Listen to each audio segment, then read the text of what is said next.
Hello everyone, আসসালামু আলাইকুম। আশা করছি সবাই ভালো আছেন। আমিও আল্লাহর রহমতে ভালোই আছি। কলিমনিস লাইফস্টাইলে আপনাদের স্বাগতম। আমি আজকে আমার ছোট্ট সংসার নিয়ে কিছু জিনিস আপনাদের সাথে শেয়ার করতে চাই। আমার বিয়ের বয়স 5 বছর চলছে, কিন্তু এই 7 মাস ধরে আমি আর আমার হাজব্যান্ড একসাথে আছি।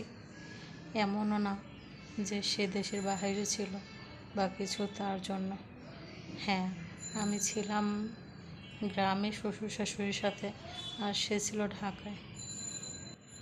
আমার মাঝে মাঝে ঢাকা আসা হতো বেড়াতে, তাও বছরে একবার, এরকমের 15 দিন কি 1 মাসের জন্য। যখন বাড়ির কোনো কাজ থাকতো না, শেষ হয়ে যেত, তখন আসতাম, কয়েকদিন থেকে আবার চলে যেতাম। কিন্তু আমরা এই 7 মাস ধরে একসাথেই আছি, আলহামদুলিল্লাহ খুব ভালো আছি। কিন্তু সংসারের জন্য আজ পর্যন্ত কিছুই করে ওঠা হয়নি আমার।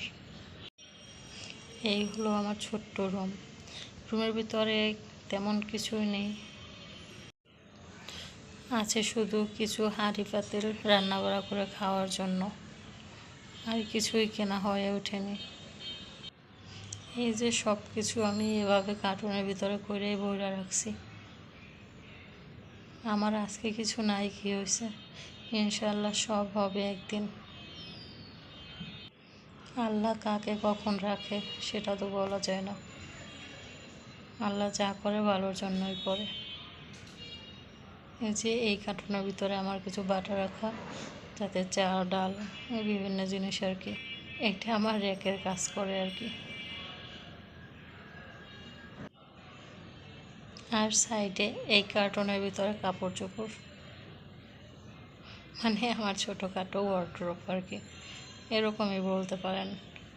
হয়তো আমার এইসব নিয়ে অনেকে হাসাহাসি করতে পারে, উপহাস করতে পারে, কিন্তু আজকে আমি একজনের কিছু কথা শুনে খুবই খারাপ লাগছে। আর ভাবলাম সবাই তো আর সবসময় একরকমের থাকে না, তাই আমি সবার সাথে আমার বাসাটা নিয়ে একটু শেয়ার করি।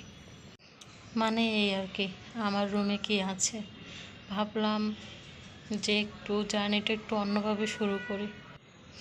আজকে আমার রুম ফাঁকা, ঠিকই আমার রুমে কিছু নেই।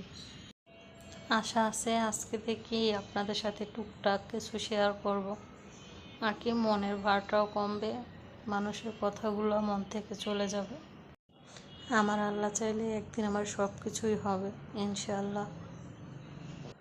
সকলে ভালো থাকবেন। আল্লাহ হাফেজ।